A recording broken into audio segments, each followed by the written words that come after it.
Randolph Ross grew up in the world of track and field. The son of Dwayne Ross, a former Olympic hurdler turned coach. Dwayne Ross had built a reputation as a skilled coach at North Carolina A&T, where he was not only molding young athletes, but also guiding his son Randolph, who had inherited his father's speed and drive. Under Dwayne's mentorship, Randolph emerged as one of the most promising 400-meter runners in the NCAA, winning multiple championships and becoming a dominant force in collegiate track. Dwayne's connection to the sport, however, was not without controversy. Years before Randolph's rise, Dwayne had been linked to BALCO, the infamous Bay Area laboratory cooperative that supplied performance-enhancing drugs to some of the biggest names in athletics. Although Dwayne was never formally charged or convicted, his name was mentioned during the BALCO investigation, raising eyebrows in that track and field community. This shadow lingered in the background as Randolph began to dominate the collegiate circuit, but nothing concrete ever came from the accusations. Randolph, for his part, seemed destined for greatness.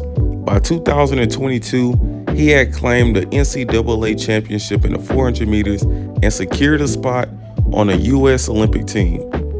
The father-son duo appeared to be an unstoppable force, with their eyes set on making Randolph an international superstar. Randolph's career was soaring by 2022, and his sights were set on the 2024 Paris Olympics. But in July 2022, just as he was preparing for the World Athletics Championships, news broke that Randolph had been provisionally suspended for tampering with the anti-doping process. The charge wasn't for the testing positive of a banned substance, but for falsifying whereabouts information, an offense that in itself carries severe penalties because it undermines the integrity of drug testing in sports. The shock was immediate. For someone of Randolph's stature, who had the world at his feet, the suspension cast a heavy cloud over his future. While his suspension wasn't tied to actual doping, the fact that he had tampered with the system ignited speculation. Did this stem from pressure to perform, or was there something more? And those unfamiliar with the anti-doping process, when it comes to getting drug tested, you're able to miss 3 drug tests in a year span. Meaning there is a form called the whereabouts form in which all the athletes in the testing pool have to fill out pretty much on the daily, notifying the drug testing people where they will be, and the drug testing people can come at any time to give you a test at the time that you have set on your form. And if you miss a test, it's undisclosed and no one knows about it. And then they could come back a week, a month, or maybe 3 months later, and you could miss another test, not show up to the door. If you know you've been doping, just don't open the door, and they'll just have to come back the next time.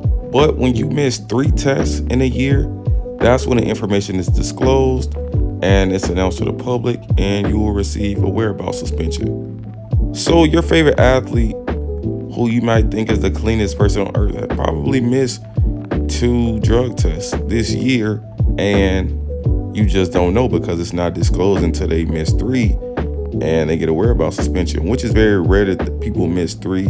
They usually become really disciplined after that second one and, have their system cleared, and yeah. But the timing of Randolph Ross's testing violation couldn't have been worse. Just a few weeks later, October 2022, the AIU handed down a 3-year suspension to Randolph for the violation, essentially putting his career on ice. With the ban extending through 2025, it meant that Randolph would miss the 2024 Paris Olympics, a devastating blow for the young athlete. As Randolph's case drew more attention, the spotlight inevitably shifted back to Dwayne Ross and his past connection to the BALCO scandal. The BALCO investigation, which rocked the sports world in the early 2000s, had exposed the widespread use of PEDs amongst elite athletes. Dwayne Ross's name appeared in the BALCO files, though he was never charged or formally implicated beyond being connected to the operation. Dwayne had long maintained his innocence, and there was no evidence that he had directly been involved and the distribution use of PEDs during his coaching career. However, the revelation of Randolph's tampering case reignited speculation about Dwayne's past and whether it may have been influenced by his coaching methods. Many in the track community began to question if the pressure to uphold the Ross legacy had led Randolph down a questionable path. Could the specter of Dwayne's past with BALCO have played a role in the decision to falsify whereabouts information? Or was it simply a case of young athletes feeling overwhelmed by the demands of success and restoring to a proper decision? Despite the scandal, Dwayne Ross continued his coaching career. By 2023, he had moved to the University of Tennessee, taking over their track and field program. He had made no public statements about his son's suspension or his past BALCO connection, focusing instead on a new role and his efforts to build another winning team. For Randolph, the road back would be long and uncertain. With his 3-year ban, he had faced the difficult task of staying in shape and mentally preparing to return to competition while dealing with the weight of public scrutiny.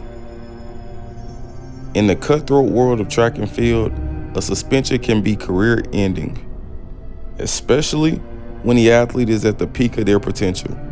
Missing the Paris Olympics would not only rob Randolph of a chance at redemption on a world stage, but also put into question whether he could ever regain his former glory.